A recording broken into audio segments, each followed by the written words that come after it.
Hey there, I'm Jacob Lewis, executive producer for No Small Endeavor. Lee, our benevolent overlord, is currently on sabbatical, taking a little road trip in the Midwest to capture some once-in-a-lifetime interviews that we are excited to present you in the future. But for now, we wanted to re-release an older episode based on some current events. As you may know, No Small Endeavor is produced out of Nashville, Tennessee.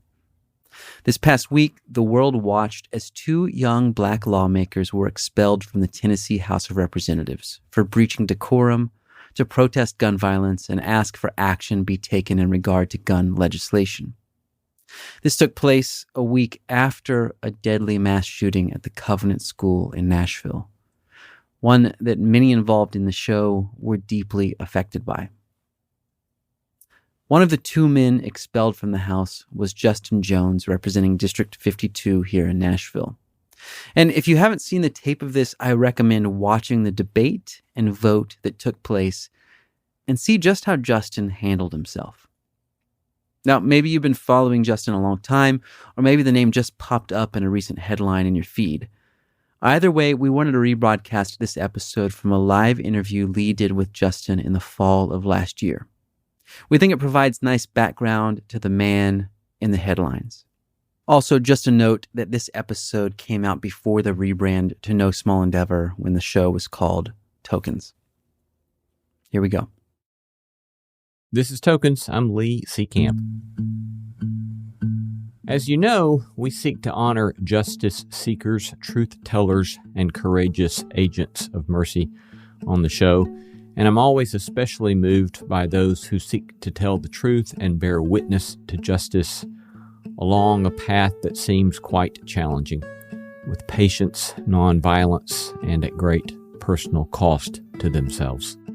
I saw my friends, including myself, arrested. It was the largest mass arrest in Nashville's history since the 1960s. That's Justin Jones, who is alternately loved and lauded by many, criticized, even reviled by others. Justin is an activist and community organizer and author of a recent book entitled The People's Plaza, which recounts the 62-day nonviolent protest at Nashville's Legislative Plaza in the summer of 2020.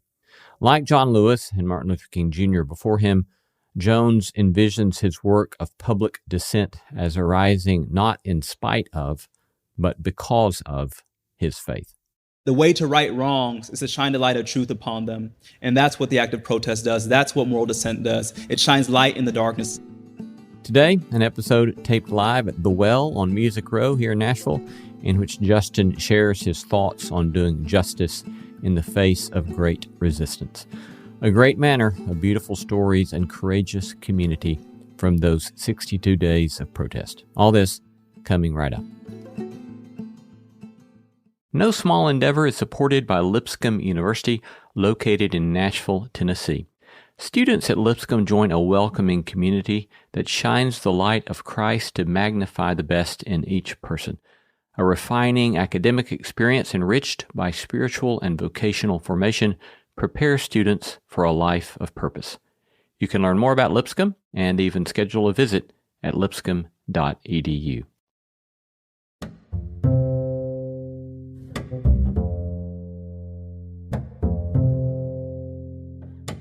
Justin Jones is an activist, community organizer in Nashville.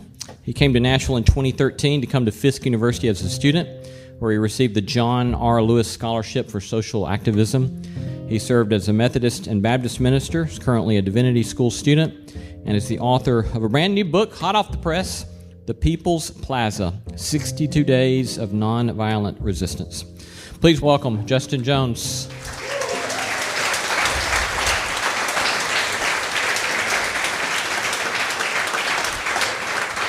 So, Justin, we have a lot of ground. I'm excited to get to talk with you. We have a lot of ground we're going to cover, and so I'm just going to let folks know we're going to do this in 3 segments. This is segment 1 of 3, and the 3 segments I want to get to is first I want to talk about your credentials as a dissenter and the roots of your own resistance. In our second segment, we're going to talk about the issues regarding which you've raised dissent and what you've experienced. And third, I want to talk about kind of what I might call the emotional tapestry of dissent. What's it look like internally for you and what you've seen in others to be someone who's willing to constantly, consistently put yourself in a sort of dissenting posture. So thank you for being here. How old are you? Just turned 27. 27. Yep. And how many times have you been arrested so far?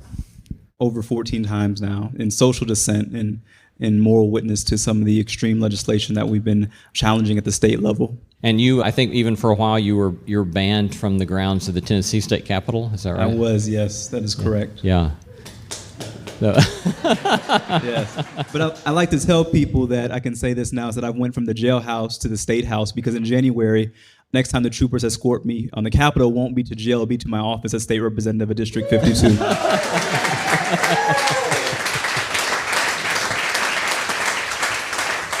yeah, that's quite a triumphant return there. In 2020, you were noted as a leader in, 62 days of resistance at the legislative plaza that you began to call the People's Plaza. But very briefly, tell us a little bit about what that was and how you got started with that.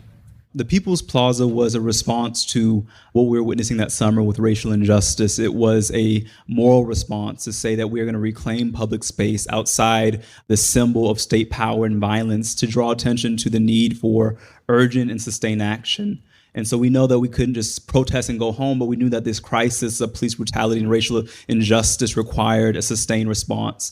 That was also an act of civil disobedience by saying we're going to remain here in defiance of the state law, saying that we could not remain there. And that's what it was. It was a community, a beloved community on the doorsteps of a building that did not represent those same values. And as you were there, it ended up being 62 days, you experienced a lot of, in your book, you tell about raids, confiscation of property. Just briefly describe kind of what some of those experiences were like. I think it was very revealing to particularly the young people. A lot of the young people who participated had never participated in any action before. We know we come from a community here in Nashville where young people have led the charge to change our community. It was young people at those lunch counters and on those freedom rides. And again, we were taking up that mantle saying it's our time now. And what we experienced by challenging police brutality was more police brutality. I saw my friends, including myself, arrested. It was the largest mass arrest in Nashville's history since the 1960s. And all we were trying to do was meet with the governor, say, Governor, see our humanity, hear the pain of what these young people and what we are experiencing in this time. And rather than meet with us, we were arrested. We set up a tent because it was summer during the height of the pandemic where a lot of our homeless neighbors could not access, water and food at traditional places. And so we created mutual aid, make sure that we could feed the community, feed everyone who came by. And those things were confiscated. So it was like rewriting that Matthew 25 is when I was hungry, we stole your food. When you were thirsty, we stole your drink. When you were a stranger, we arrested you and brutalized you and beat you and treated you as if you were anything but a child of God. And that's what we dealt with from some of the folks who I see as I go into that building. We'll see in January some of these same troopers who were not acting on their own accord, but we're acting according to orders of the governor. And who I tell to them is that they don't even know that the same people arresting us, we were fighting so that their children and grandchildren could live in a better world than this madness that we're experiencing now. And I hope that at this time, as the arc bends toward justice, that they'll continue to see that. I would assume for you as a young man to begin putting yourself in such a place takes a particular kind of wiring. So if you think back about your childhood or experiences you had as you were young, what would be some of the experiences, family, friends, social fabric that you think perhaps wired you to be willing to put yourself in such a place? I grew up in a community in Oakland, California, that was a community that has been a epicenter of action, of community action. If you see this movie called Fruitvale Station, we had a case of police brutality long before the Black Lives Matter movement started. I saw my community rise up and challenge this system. But it's interesting because my family always tried to warn me about not getting involved in actions and make sure I stayed in school. Even when I came to Fisk, I went to Fisk University on the John Lewis Scholarship. And even when I was there dropping me off, my family said, this is not Oakland, Justin. So, kind of calm it down. Don't do too much here. And I listened to them from my first semester. And then I realized that we have to do something. We have to take action. And so I went to Fisk University, which is a center where a lot of these young people who we know, the champions, these legends of Nashville, who are now loved but were not beloved then, people like Diane Nash, who's been a dear mentor, and I was lucky to just be with her in Washington, D.C., meeting President Biden as she accepted the Presidential Medal of Freedom. She's been like a godmother, a mentor, someone who's taught me about nonviolence. I write about this in my book. Got to meet Congressman John Lewis when I was working in D.C., see how he kept his framed arrest certificate from Nashville in his congressional desk. And just to see these legends, people like James Lawson, who's just in town, who now lives in California, people like the other ones who we may not even recognize as much, but who are nonetheless important. My dear friend, honorary grandfather Rip Patton, a freedom rider who passed away, Bernard Lafayette, so many amazing people who were examples to me of why we need to engage in social dissent, or what John Lewis called good trouble. Tell us a little bit more about that visit with John Lewis. So here he is. He, as a young man, comes to Nashville, Fisk, right, and begins to be a key leader in the sit-in movement and nonviolence in Nashville, gets arrested. He himself ends up in the U.S. Congress. But what was it like for you to get to see and be with John Lewis?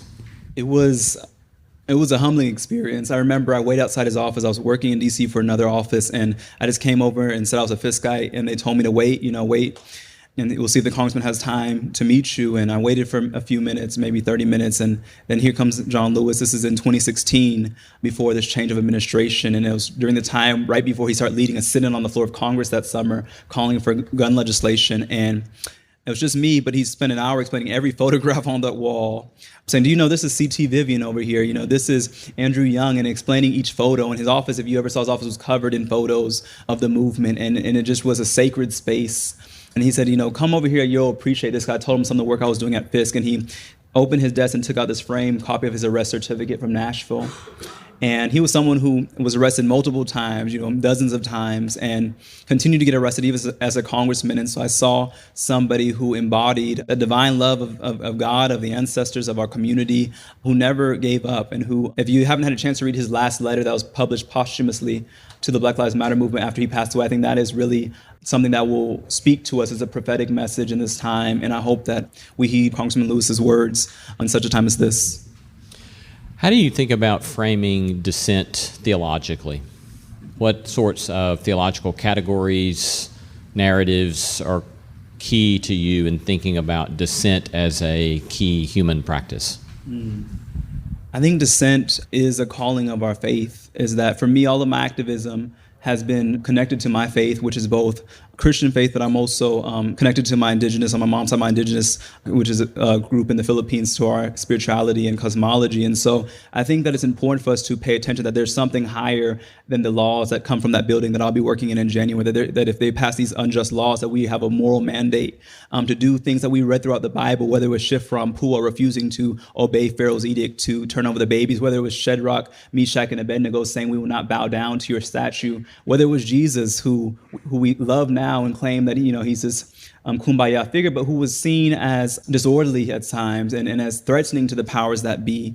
I think that moral dissent is a calling of our faith in a time like this, particularly in this state, here in the buckle of the Bible Belt, where we see faith so often used to oppress and to harm and to injure. We see faith, what is really white supremacy under the guise of faith, which is really toxic masculinity under the guise of religiosity. We see faith used in abusive ways by people who would put to shame the calling of our leader, my leader, I should say, of Jesus of Nazareth, who called us to do something different than this. And so I think that we, as people of faith, should engage in dissent. And that's why my first time getting arrested was not in 2020, it was in 2017 with clergy, sitting in then Governor Haslam's office with people who did not have access to health care, saying, our faith compels us to be here because suffering is happening and it's gone on far too long and we won't be silent anymore.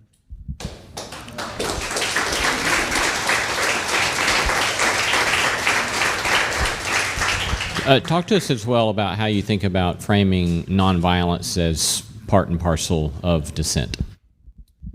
I've committed my activism to nonviolence, and I often have to clarify what that means, because for so often, and I've talked to some of these politicians about this, they confuse nonviolence with being passive and silent and comfortable. And so if you speak out in a meeting, they say, oh, you need to be nonviolent like MLK, which they obviously don't know who MLK was, and so, or what he stood for. And so nonviolence to me is calling out violent systems and challenging violence. When we would have our protests, the media would ask me often, will this be a peaceful protest? And I said, you're asking the wrong people. You need to ask the state troopers. You need to ask the governor if this will be a peaceful protest, because what they're doing is violence. And not just in terms of police brutality. When we look at the laws of denying people health care, that is violence. When we look at these attacks on the poor to make it a felony to be homeless in Tennessee, as they did this past session, that is violence. When we look at the systems of poisoning water, as they try to do in Memphis with their pipeline, that is violence. When we look at the history of erasing history from our schools, that is violence. I think we can go on and on and on and say we have to redefine what is violent and nonviolent. And so I do ascribe to nonviolence. I call it, as my mentor Diane Nash calls it, agapic energy, which is this love, this calling to something that is higher. And as we look at this theme of grace and descent, I was thinking about this quote by Cornel West as I was sitting over there, that justice is what love looks like in public. Justice is what love looks like in public, and I think that is what we're called to do, is to act for justice and love in a way that is not weak and not a way that is not just symbolic, but in a way that is real for ourselves and for our community and for the generations yet unborn.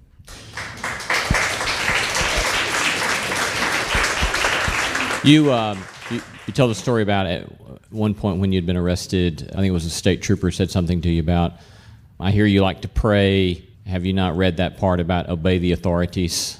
Do you want to tell that story to us? And that's that was a very traumatic part of that protest, and you read the book, so you'll see, but it ends with me being isolated from the other protesters and taken, and a lot of humiliation, but was taken away by one of the people in the jail, the guards, and taken up, and throughout the process, because I was alone, I kept praying, I kept singing the songs my grandmother Harriet taught me, to let them know that I knew I was not alone, and that my ancestors and my Creator were with me. And so one of them made this snide remark saying, I heard you like to pray, and tried to quote his misinterpretation of scripture that we're supposed to listen to authority as he saw himself as an authority figure. And I told him that I ascribe more to the theology that we see like in books like Exodus, where you see Moses telling Pharaoh to let my people go.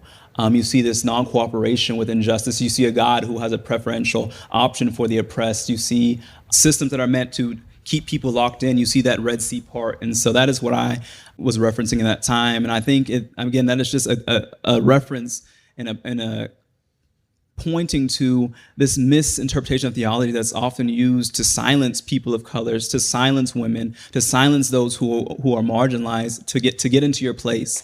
And that is how we see them use scripture as something to beat you with, instead of something that lifts us, all up together and that calls us to higher ground. I want to talk a little bit more about 2020, following the killing of George Floyd. The initial impetus for your Plaza 62 days was recent police brutality, police killings. Talk to us a little bit more about what you see in what led up to that demonstration in the Plaza. I feel like we're going back in like a time capsule to talk about 2020, which for some of us is a blur, which some of us was a very Kairos moment in our nation. And around the world. And so what we saw was this pattern of police violence, which would happen, and then there would be protests, and then it would be a break, and then it would happen again. We saw Breonna Taylor was also murdered that year, George Floyd, Ahmaud Arbery, and multiple cases of police brutality. And so we saw that this was a cycle, and that we had to disrupt that cycle. And so that's what the protests were about. And some, whether you agree with the protests or not, said, the protest should be this way or this way. I think it's so important to say that what the protests were doing was allowing truth to speak. And the condition for truth to speak is to allow suffering to speak, and to let them speak, even in ways that make us uncomfortable. I think that's important to note, because there are a lot of people who said, well, you should have went home, in the night. You shouldn't protest in the night, or you shouldn't protest in the street. And I think we have to ask ourselves, what is the purpose of protests? But to create a situation, as Dr. King said, where the tension that's below the surface finally comes to the surface, where it has to be confronted. And it is to make people uncomfortable. It is to make people reckon with something that people are dealing with daily, that we may not see or hear or think about because we're not experiencing those things, but we should listen to those who are impacted. And so that's what was happening at that time. And it was a time in which we saw finally this discussion of something which is our nation's original sin, which is the sin of slavery and racism, that we've never reckoned with. We've never had a truth and reconciliation process. And finally, for that time, we had a hope that maybe we're going to move forward as a nation, but we haven't. We haven't. And in fact, we saw the complete opposite. We've seen laws that have criminalized protests being passed in states across. We saw lawmakers who were so afraid of what that protest did that they've changed the law to take history and racial justice out of our curriculum. So we see the opposite. And so we have to ask ourselves, what are we going to do together? Because white supremacy does not just hurt people of color, it hurts all of us. And I think we have to be honest about that. But it's a false superiority. It is a form of idolatry, if we want to use religious terms. And I'll give you the perfect symbol of that. Is a statue we used to have in our Capitol. It's a statue of a KKK Grand Wizard that we spent years protesting. That was a part of our protest. And by movement work, by organizing, that statue was finally brought down. A statue that had been there since 1978 was brought down. And the reason why we included that in our protest in 2020 was that if we said if we could not remove this blatant, this overt symbol of white supremacy, imagine how hard it will be to remove the more sophisticated and subtle forms of white supremacy. If we can't remove a symbol, then it's going to be even harder to remove the systems that symbol represents and continues to represent. So that was a test, and we got that down. And now we're going to remove the statutes, statutes, that statue represents. You all originally, if I remember, had just planned to do a 24-hour protest that turns into 62 days. In the book, you suggest that it would have been a one-day protest, except for what you describe as a disproportionate response. So describe that for us a little bit about how that turns from one day into 62 days. So we had just planned to stay overnight in defiance of Tennessee's law that would make it a crime to be over there overnight in the plaza, which we should say is obscene and ridiculous. We were there nonviolently, and we were able to exist there without issue. But then maybe about 10 hours before we were supposed to end, the troopers came out and said, "We're going to power wash everything, so you have to leave." I've never seen this Capitol be cleaned, like that until that summer. But they said they want to do power washing, and we talked to them. We had clergy with us and said, we are going to be here 10 more hours. They said, if you don't move, you will be arrested. We're going to power wash and you can come back. And they send out 50 or more troopers. And so we said, well, we're going to step into the sidewalk and let them power wash. This shouldn't take a long time. And as soon as they stepped up to power wash, they put gates around the plaza, the People's Plaza, the People's House. And so we could not enter there anymore. And so we saw this game, this act of oppression, where they were saying we can't even be in a public space anymore that belongs to each of us as Tennesseans. And so we said, well, okay, we're going to remain because we're not going to allow violence, as Diane said, to overcome nonviolence. I'm going to show them that we can outdo them. And so one of my favorite chants that summer is they would change shift every hour. We were there, again, we ended up being 62 days. We didn't know how many days. And so we would do a chant called shift change, we still going to say their name. And the names we're talking about were those who brought us to that plaza in the first place. The names of George Floyd, the names of Breonna Taylor, the name of Ahmaud Arbery, of Trayvon Martin, of Oscar Grant, of Ayanna, so many beloved children of God who were murdered senselessly and who they needed to know that we were going to be witnesses for, because we knew that cloud of witnesses was surrounding us to say that we want you to stand here and to let them know that we are still calling for justice. You spoke earlier about your friendship, mentorship under Diane Nash, and one refrain that you use a number of times throughout the book is do not underestimate your opponent. How did that wisdom from her play out in those days? That's one of the greatest pieces of advice that Ms. Nash gave me. Was anybody here during the civil rights movement in Nashville in the 1960s and witnessed what was happening? And so Ms. Nash talked about what they face as young people, and she was one of the leaders, of that movement. And so she always told me, do not underestimate your opponent. And what we saw was something that hadn't happened since the 60s. If you were here in Nashville during the Civil Rights Movement, you know that they called the National Guard. And the next time they did that was in 2020, and that's what we were faced with, was the National Guard. But Ms. Nash always told me to not underestimate your opponent, and I didn't understand what that meant at the time. But what it ended up meaning was states spending over $1 million in overtime to make the state capitol look like a fortress instead of the people's house of democracy. What it meant was surveillance. We subpoenaed and filed public records requests to get documents from the state and found dossier files in which they listed who we were and who, if you were in a relationship with somebody, or where you lived, or who you were associated with, what your social media was, who your parents were. They created these files on us as young people, simply saying that our lives matter. That's what it meant. What it meant was calling a special session in the middle of August, when session ended in May, to pass laws to make it a felony to be in the plaza, where if we protested, we would lose our voting rights. We would be detained even longer. And so that's what it meant to not underestimate our opponents. And we have to ask ourselves, I implore each of those in this audience to ask yourself, why protesting did not matter? Would they spend so much time trying to crush a group of young people, a multiracial group of young people, holding paper signs and singing and chanting?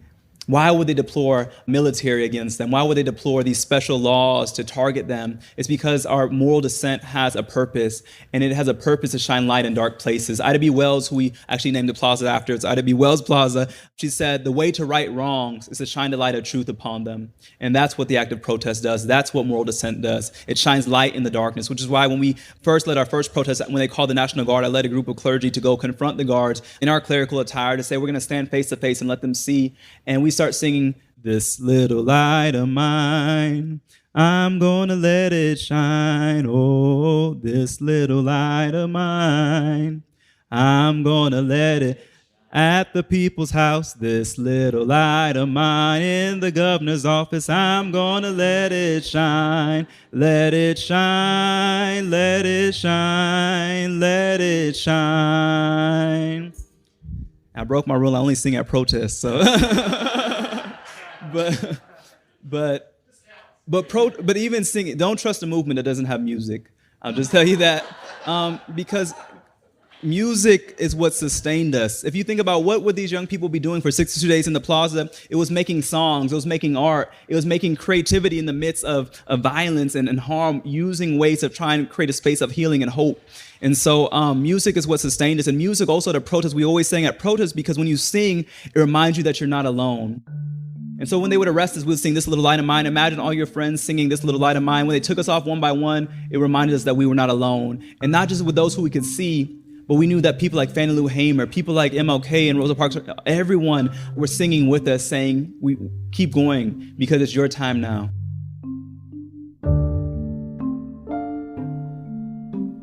You're listening to Tokens, Public Theology, Human Flourishing, The Good Life, and we're most grateful to have you joining us.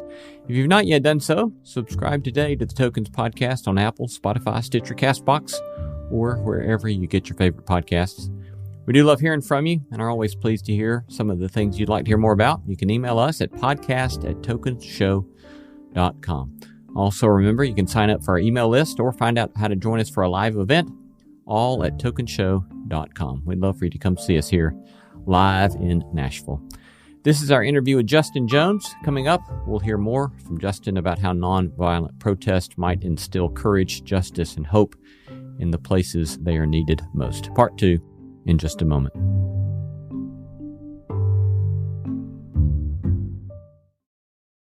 Welcome back to Tokens and our interview with Justin Jones, recorded live at The Well on Music Row here in Nashville. What were some other exemplars of courage that you saw during those days? One of the greatest things that people did not see was those who could not stay because we were the height of the pandemic. It was our seniors, it was our grandmothers. There was a circle of grandmothers who, every time the troopers came, and most of these were white grandmothers, the troopers would come and steal everything we had, and these grandmothers would come and drop right back off everything they stole plus some. And so we start chanting, "Y'all take it down, we're gonna put it right back, put it right back, put it right back. Y'all take it down, we're gonna put it right back." And they start going crazy because every time they would take our canopies, our ice coolers, our water, the community would come and it was like a miracle. You come and there would be double, triple, quadruple, and they had to bring more troopers. They started getting a workout because they're carrying those cases of water. But we continued to persist, and we showed how ridiculous it was that they were stealing water in 90-degree weather from people who were trying to just to give witness, who were not acting violently, but who were just saying, "We're going to be here," and who wrote the names. They used chalk to write the names of those who had been murdered, and then the governor, of course, they made that a felony to use chalk on a sidewalk. So if you have grandchildren using chalk, don't do it by the Capitol because it's a felony, which is outrageous. And so what I saw for courage were people who refused to be broken. I never once saw these young people in our protests respond violently. I never once saw them respond with the way we were being treated. Instead, I saw them say, when people were in jail, to wait outside and wait until our friends got released. And in fact, I was in jail. I was waiting outside the jail, waiting for one of our friends to be released when I got the news that John Lewis passed away that summer.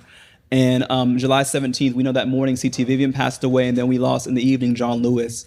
And I just reflected to myself, thinking about how full circle it is to be sitting outside the Nashville jail, not the same jail, but still a Nashville jail, when one of the prophets of our time, John Lewis, passed away, who had been brought to the same type of jail here in Nashville when he was 18, 19, for standing up. And it just reminded me that for every generation, there has to be a cloud of dissenters and witnesses if we're going to move forward, that the civil rights movement's not over, that the movement for human rights is not over, that the movement for the beloved community is not over, but it continues, and we have to continue it, particularly in a time where all that we love is at risk. Is at risk of being taken backwards. There's a movement, another movement, I'm not going to name it because they're not in office anymore, but they talked about how they want to take this nation back. And they took us back to a time we don't want to go to. And so our slogan was forward together, not one step back. And that has to be our refrain in such a time as this, that we're going to move forward together, not one step back. The greatest thing that they feared that summer was how diverse our group was. In honesty, they feared that we looked, even when the first time I was arrested, I told you I was arrested with Miss Ellen. It's in my book. 78 years old at the time, white grandmother, about 4 feet tall. Bless her. I love her so much. And we were arrested together. And the people at the jail could not figure out how we even knew each other. And we had never been arrested before. Miss Ellen had never been arrested before. And she happened to be the oldest in the group. I was the youngest, and that's who they chose to bring to the jail. And I just remember Miss Ellen, we are bonded for life. We've been baptized in the waters of resistance together by going to jail together. And just to see how uncomfortable it made this powers that be to see this type of fusion movement. And if we look at the history of the South, that has been the only thing that transformed the South is a fusion movement. And we need to say, segregation has had a saying that the South will rise again. I have a saying that I've been using, saying that the South will rise anew.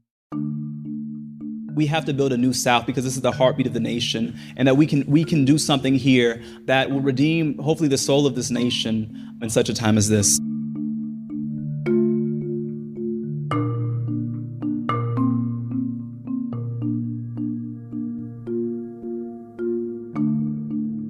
So, Justin, you acknowledge in your book that after those 62 days of dissent and multiple arrests, lots of charges put on your record, that the outcome was mixed. You had one significant victory in the taking down of the bust of Nathan Bedford Forrest, for example, but that the response of the state legislature was such that actually they ramped up penalties, felonies, charges potentially for dissent.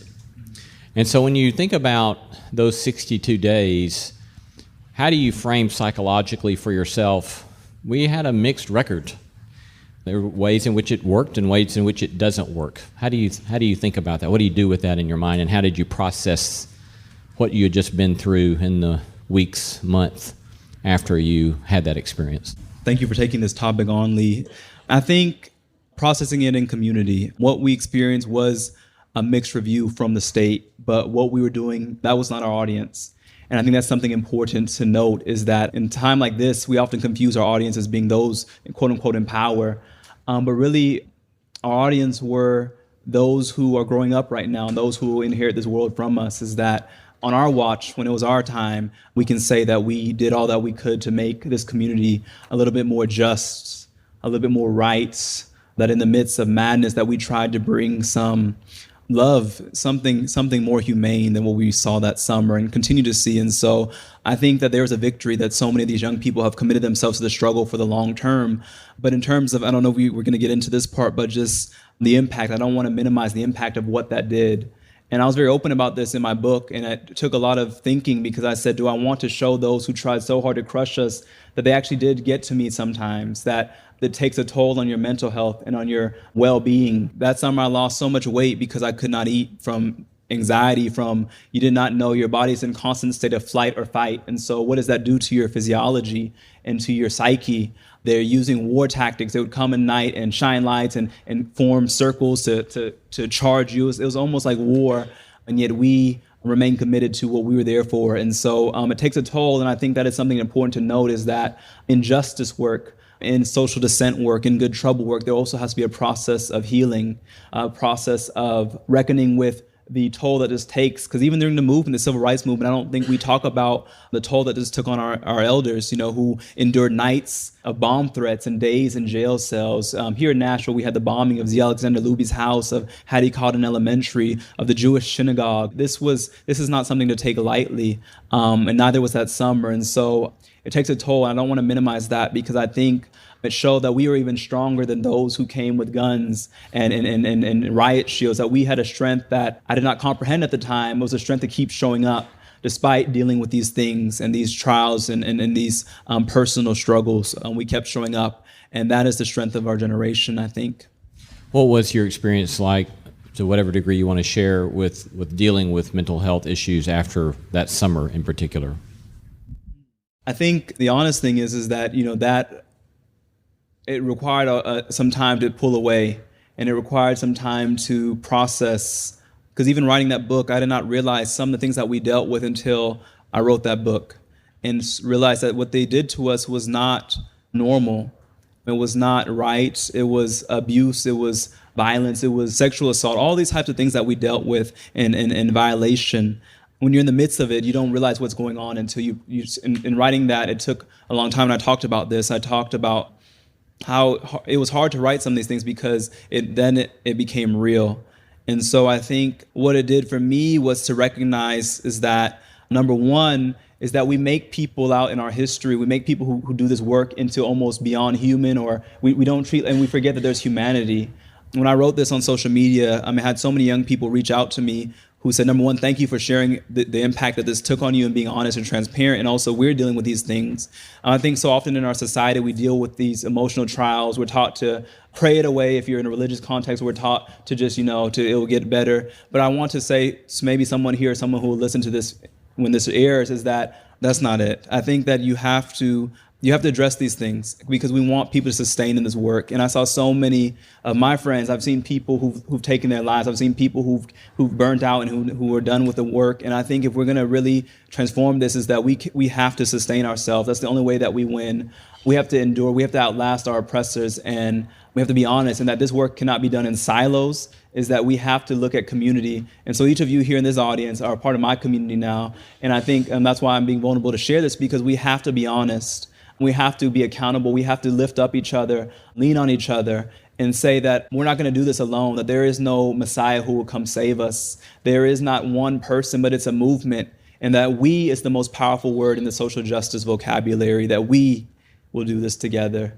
I invite each of you to continue to show up and stay connected. And thank you again, Lee, for doing this, because I think this is an important space to have this conversation.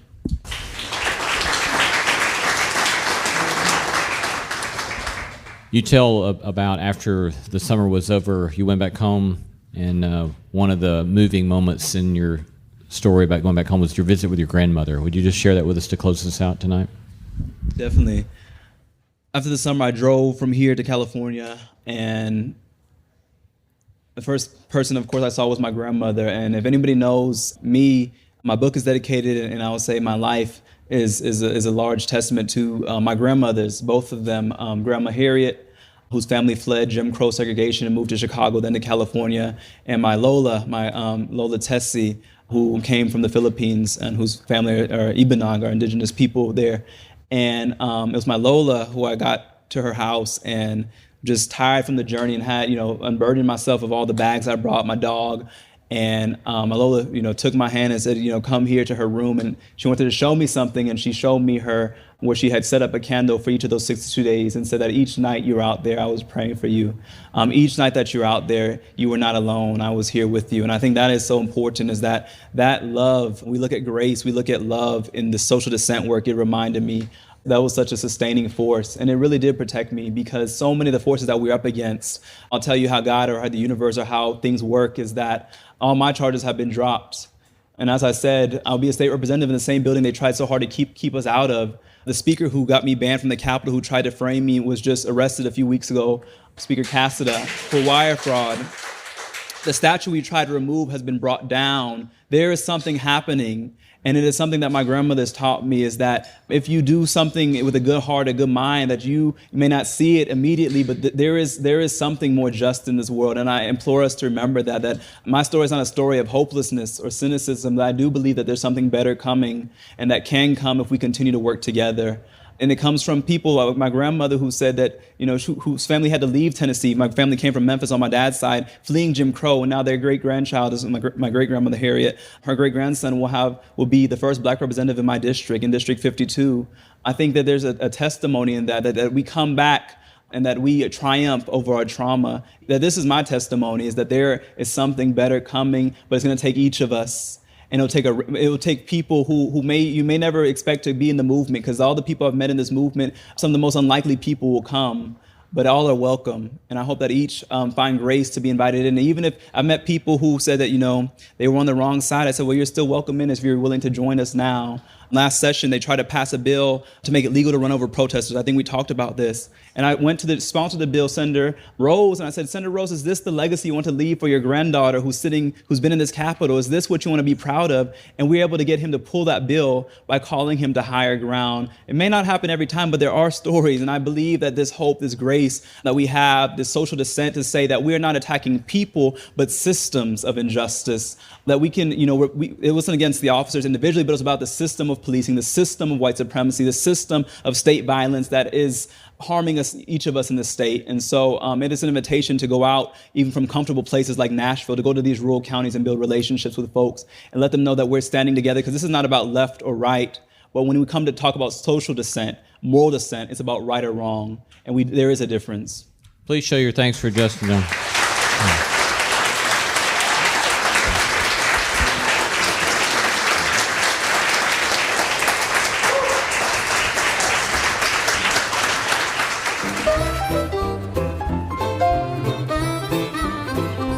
You've been listening to Tokens, Public Theology, Human Flourishing, the Good Life. If you'd like to hear more stories that showcase the power of nonviolent public dissent, check out last week's episode with Bill McKibben, as well as our episode with Matt Maher, Lee Nash, and Ruby Amanfu on their song entitled Good Trouble, taken from the wisdom of John Lewis. We gratefully acknowledge the support of Lilly Endowment Incorporated, a private philanthropic foundation supporting the causes of community development, education, and religion, and the support of the John Templeton Foundation, whose vision is to become a global catalyst for discoveries that contribute to human flourishing. Remember, you can subscribe to our podcast on Apple, Spotify, Stitcher, CastBox, or wherever you get your favorite podcasts. If you've got feedback, we'd love to hear from you. Email us, text, or attach a voice memo, and send to the address podcast@tokenshow.com. Our thanks to all the stellar team that makes this podcast possible. Executive producer and manager Christy Bragg of Bragg Management. Co-producer Jacob Lewis of Great Feeling Studios. Associate producers Ashley Bain and Tom Anderson. Music director Tim Lauer. Engineer Carriot Harmon. Music beds by Zach and Maggie White and Blue Dot Sessions. And our live event production team at Stonebrook Media, led by Phil Barnett. Thanks for listening, and peace be unto thee.